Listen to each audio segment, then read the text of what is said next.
very interesting topic today we are discussing in this particular session, that is doing the right things. And here we will talk about leadership and doing the right things, moral leadership.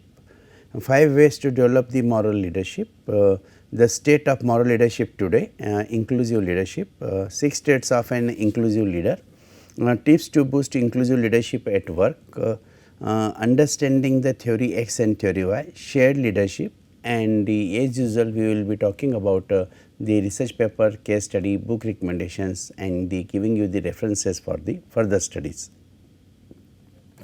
So, it is not the leadership, it is just to go along, to get along, it is must mean the moral challenge of the day, and therefore, in that case it is very interesting. So, it is not by hook or crook. The message is that is we have to go with our leadership and to influence and getting things done, all are getting along with others. It has to be meet the moral challenge, and therefore, how we can go morally with our the influencing the our followers, right. So, doing the here is the right things. So, it is actually we have to be very careful that we should not follow that there is a that whatever is the requirement is to be done. Many times what happens, leader in the pressure of influencing the others and getting work done, and they adopt the unethical practices. So, that is to be avoided. So, there is a distinction between leaders and managers that says leaders do the right things, where managers do the things right, and therefore, I always keep on saying these things, right. So, that leaders have to do the right things are to be there, right, and managers do whatever has been told to them.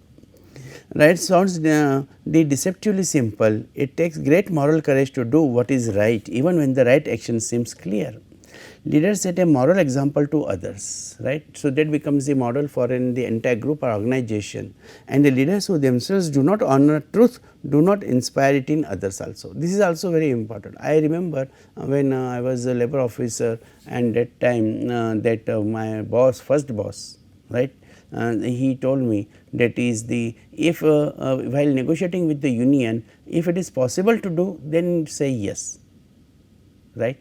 And otherwise, do not say that just to get the negotiation done, wage agreement done, just do not say the yes, because later on you will not have the face to show your leaders, union leaders, and then in that case you will lose that moral forever.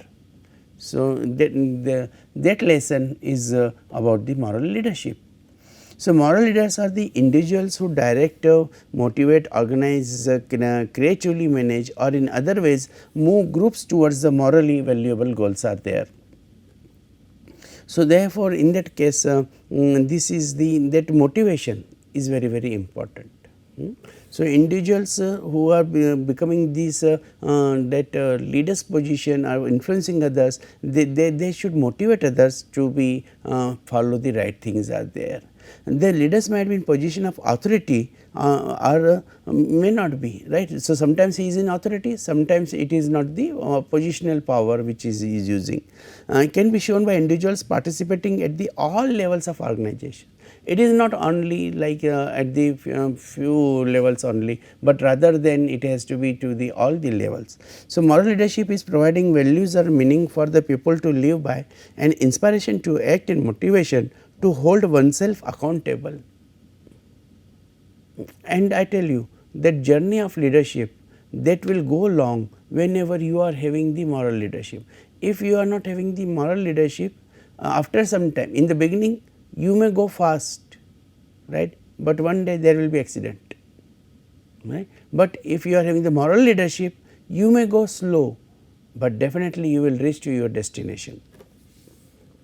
So, be as a driver's seat as a leader, be have the moral values, identity a set of values. So, moral leaders guide themselves with values and ethics that they develop over time and with experience, right. And this is true. As the time moves, then we decide that is the, and we learn basically, that is the what is the importance of moral values, because in the young age or in the beginning or inexperienced persons especially, so they are more anxious to give the results, right, but that is not correct. Second is manage your ego. So, leaders have a sense of self and are not threatened by others, but they also recognize that their self is not the most important thing and that leadership is not about them. So, leadership is about serving others, it is not about you to you or your interest, right, that is why the servant leadership, and true leaders value other people and put the interest of others first. This is very, very important, that is the whatever these your leadership is there. So, it is not for the self, I always say this thing, that is the leaders, you see normally leaders are not working for achievement of any goal for self, they are working for others, they are inspiring others, they want to do, for a simple example is the society, they work for the society. There is a cause to serve the society, and that is the leadership is a mechanism to serve the society. Consider the diverse group of people and include their views. Leaders do not impose their values on others, rather than they consider other people's values. So, when you want to get the people along with you, you have to consider them, and when you understand them, then definitely by these making these understanding, you are creating a team. So, people seek moral leadership when they want change, right. So, therefore, in that case that time they become very much moral, because they know that is this moral leadership will be appreciated. Leaders do not fear change, they have the courage and conviction to share a vision to try and bring about the positive changes there. So, therefore, this courage and conviction that is becoming this that making them the more effective, right. So, if they are having the any goal or target with the followers, they will have the courage, they will not shy away, that is the this is the goal, no, because that goal is having the moral value. Whenever we build the consciousness and establish unity, it is rare that everyone will be on board with your opinion or views. We have talked about the personalities, and there are different types of personalities. So, every personality is having his own process of thoughts. So, therefore, in that case it is a leader should learn a 20, 60 and 20 rule. A leader listens to people with different views is there, right. So, there will be 20 will be of a highly strongly favorable to you, 60 will be that is the moderate favorable to you, and 20 definitely they will they oppose you. A leader knows not to try and win everyone over. Leaders also know not to create divisions, it is very important, that is do not create the divisions, right. Otherwise divide and rule, that is a very popular phrase used by these Britishers, but then later on that has not worked. The moral leaders do their best to communicate a purpose that can inspire as many people as possible, and the moral leadership is something one can strive for. It can be difficult to attain, but it is worth to do it and exercise it. So, our objective or goal should be that is going towards that particular the moral values. The another state of the moral leadership is that is innovation and creativity. What I have found, that is those who are really successful, they are highly innovative and creative. They will never they will not getting these discouraged by these barriers and the constants, right. By innovation and creativity they come out with the solutions. So, employees say managers who behave like moral leaders, treating people with their dignity, showing humility so others can shine, right, are 8 times better at encouraging innovation and creativity. So, therefore, whenever we have not always recognized that the wrong kind of leadership is a measurable risk area in business. Employees recognize things go wrong when those in position of formal authority do not have the formal moral authority. So, therefore, if they are not having the moral authority, then the followers, they know it. Better performance employees want moral leadership because they believe it helps them to perform better. and then there is no fear, they are protected, and then there is no risk there. And therefore, in that case, whenever we are talking about the moral leadership, so moral leadership is encouraged by the innovation and creativity. It is lowering the risk, right, it is increasing the followers. So, expectations for the moral actions are not just behaving ethically, right, and standing up for a moral cause. This year 45% of employees say their CEOs are taking stands on moral issues, but only a quarter of CEOs exhibit the behaviors of moral leadership that generate better performance. So, therefore, 45% CEOs of employees say that is they stand on for the moral issue, but very a quarter of them only, that is really they exhibit the moral leadership, they generate better performance. Because this is also very common to talk about the moral leadership, but it is very difficult to compliance with the moral leadership is there. A culture of doing the next right thing. So, building moral leadership is a company wide effort, right, but actually it goes from the top to bottom. So, whenever there is a moral leadership is there, it will go, that is the maximum impact will be there when the person who is at the top, no, if he is morally strong, then definitely in the organization culture you will find everybody is have to follow the moral leadership, because they know that if they will be doing the anything wrong, then that will affect their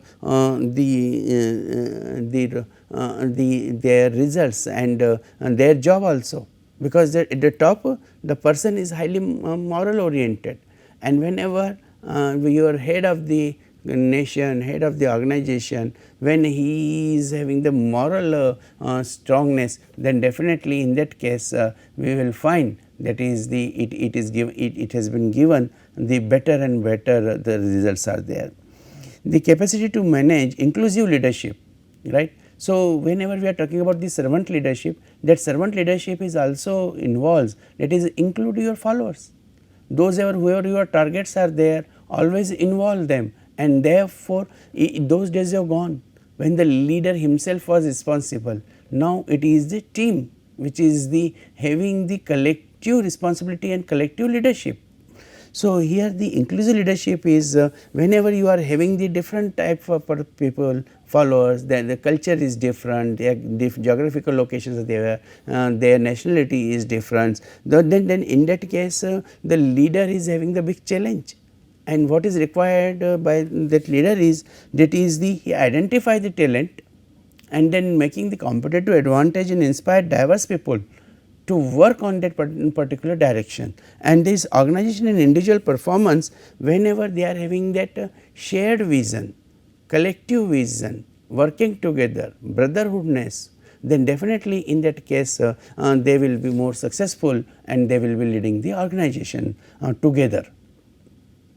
So, 6 traits of an inclusive leader is, and that is the commitment, treat everyone with the fairness and respect, courage, engage in the tough conversations when necessary, because sometimes what happens, no, that is your some group members they will like to oppose, but then in that case that leader requires to have a courage to protect the others. Cognizance of bias, that is aware of unconscious biases, so decisions can be made in a transparent, consistent and informed manner. So, whenever there is a transparency is there, and then everybody knows that is the why this decision has been taken. As far as the curiosity is concerned, they listen attentively and value the viewpoint of others, right. The cultural intelligence, seek out opportunities to experience and learn about different cultures, and the collaboration is there, that is create teams that are diverse in thinking. So, therefore, in that case it becomes very important, that is the whenever we are talking about these collaborations, then and the team building is concerned, then that cultural intelligence and collaboration that will helping to making that inclusive leadership. So, therefore, in the inclusive leadership the leader has to be very sensitive enough to identify, that is the if they are the diversified workforce diversity. And whenever there is a workforce diversity is there, it is becoming more challenging for a leader to have an inclusive leadership. So, how this we can boost to an inclusive leadership is there, because there is a need for this type of training. Many leaders, they are otherwise good, but they are not following the inclusive leadership, and which is the formula for success. So, attend an inclusive leadership training through the certain activities, that is a storytelling. You can learn what the most triggering biases are for you and ways to overcome them. You can recall and practice them on a regular basis to stay bias free. So, therefore, one is required to be the bias free whenever whenever we talk about the inclusive leadership is there. So, find a mentor. Now, always with these training programs we can find out, that is the how we can go for this particular style of the leadership. Inclusive leadership is there, and this is to be learned under somebody, right. And as you practice more and more, then you can discuss openly with your teammates. That is how inclusive your managerial approach is. So, on the basis of this, by the training, by the working with somebody who is already have proved to have a inclusive leadership, because that environment, no, that environment also influence on the follower.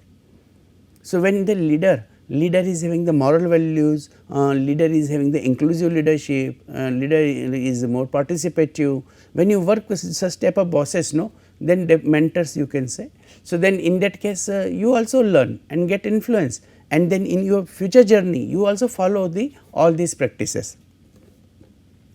Theory X and Theory Y were the first explained by McGregor in his book The Human Side of Enterprise, and they refer to two styles of management authoritarian, that is the Theory X and the participative theory, Theory Y is there. So, in case of the authoritarian theory, the approach is have a we will talk about, that is the people and there is requirement of the tight control is there. While in the case of the Theory Y, like you see the direction of arrows, right. So, therefore, in the Theory Y the people enjoy working, right, and therefore, they are getting more and more involved. So, how your perception of what motivates them can shape your management style. So, first identify that what type of the followers you are having. You are having the Theory X type of the followers, or you are having the Theory Y type of the followers, and that the flexibility, that change is required to be followed by the leader, because I have mentioned earlier that leadership has to be changed, tune up. Leadership style has to be tuned up according to the followers. The assumption in Theory X is that employees dislike work, and they are lazy, they dislike responsibility and must be coerced to perform. Theory X managers tend to make a pessimistic view. It is not optimistic, a pessimistic view of their people, and assume what they are naturally unmotivated and dislike work. Work in organizations that are managed like this can be repetitive, and people are often motivated with a carrot and stick approach. So, therefore, in that case in the Theory X it was mentioned that is the why the people how to handle the people by the leader, and therefore, but because the assumptions are all are the about negative, we can say, right, disliking work, avoiding responsibility, need to be controlled, need to be supervised at every step, the close supervision is required, otherwise they will not work because they are not motivated, and therefore, in that case the leader has to be a ringmaster, and if the leader is a ringmaster, then only he will be able to get work done, otherwise the people will not do, and this is created the autocratic style of leadership. And whenever then the leader believes that is the unless and until I will not be present, the people will not work, and therefore, they are working with the people with the close supervision. But Theory Y is totally different. The assumption is that employees like work, are creative, seek responsibility, and can exercise self direction, right. And therefore, in that case this is the other bouquet, right, which is where the every flower is having the beautiful fragrance. So, therefore, in that case it is the work are the creative and seek responsibility, and they want work, they like work, right, and therefore they say what we will do otherwise. So, we have to do the work with our best the performance, right. So, theory Y managers have an optimistic positive opinion of their people and they use a decentralized participative management style, and because they trust, they encourage their followers and their team members, and therefore, they give the task, okay, you take this particular job, you do this particular task, and that type of the environment.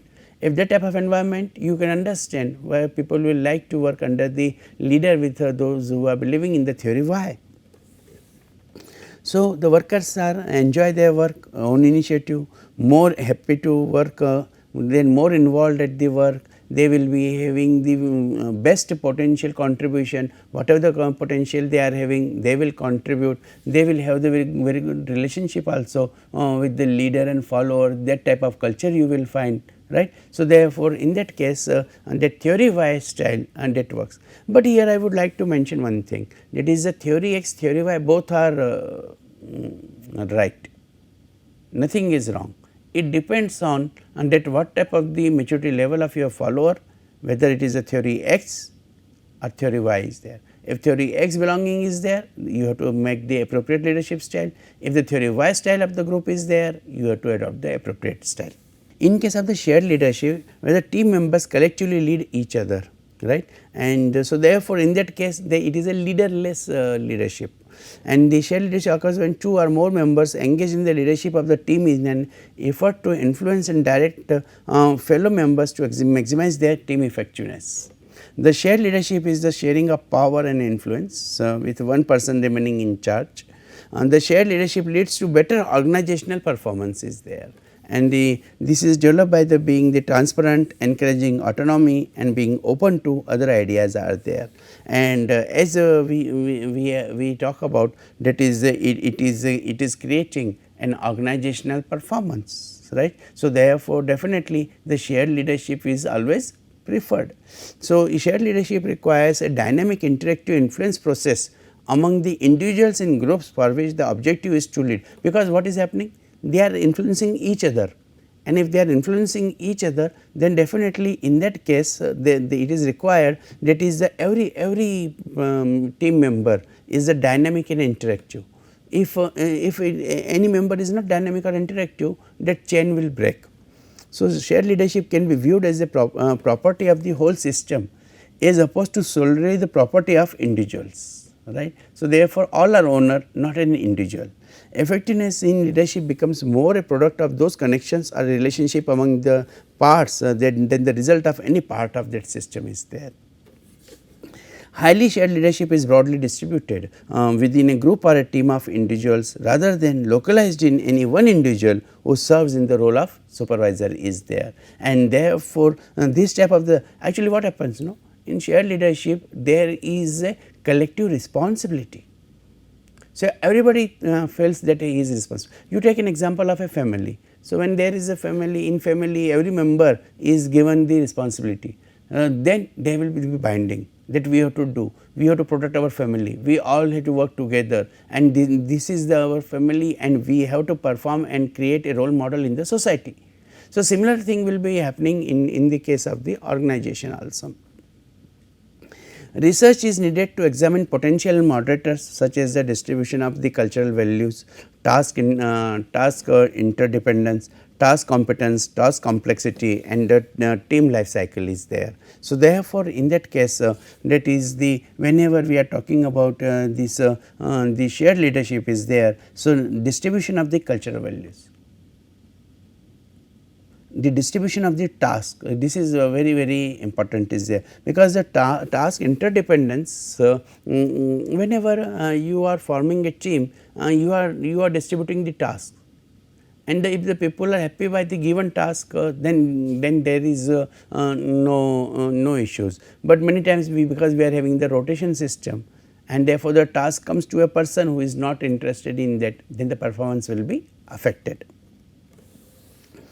Team environment that enables shared leadership should consist of the three highly interrelated and mutually reinforcing dimensions. Shared purpose, social support and voice is there, and therefore, in that case whenever we are having that particular team environment, then here we will find that is the always in this shared leadership, because you want to make the highly interrelated and so definitely mutually reinforcing, then that social support that is becoming very important is there. So, in case of this shared leadership is concerned, whenever we are talking about the moral leadership is concerned, so so please practice this these leadership styles as per the need based. So, not necessarily that is always you are following the one style of leadership, right. You can adopt the leadership style as we are talking about the different leadership styles, different concepts, different models. So, you work on those particular models. So, this is the research paper, external behavior in higher education, does organizational learning mediate the relationships? And then these are the findings of the research paper which you can refer for your. This is the case study, that is this case study you can refer, that is how practically an organization has done in this case study. And these are the questions that is you can use for your the assignment purpose. Do you think leaders in military context exhibit the same qualities as organizational leaders? Why or why not? And in what ways not mentioned in the case where military leadership lessons not apply in the private sector? What might military leaders have to do to relearn to the work in business is there? More likely to benefit from presence of the battle tested leaders, and then you can give certain examples of Indian army leaders. Moral leadership in business towards a business culture of integrity. So, therefore, in that case how this moral leadership in business is becoming the successful, and on basis of this that is a successful business cannot afford to simply remain materially successful, right. So, therefore, whatever your profit balance sheet is there, that is not the only concern. Please refer these particular studies for your further detailed interest, and these are the web references from where this material has been taken. This is all about the leadership, the moral leadership and shared leadership which you expected will be followed by you. Okay. Thank you.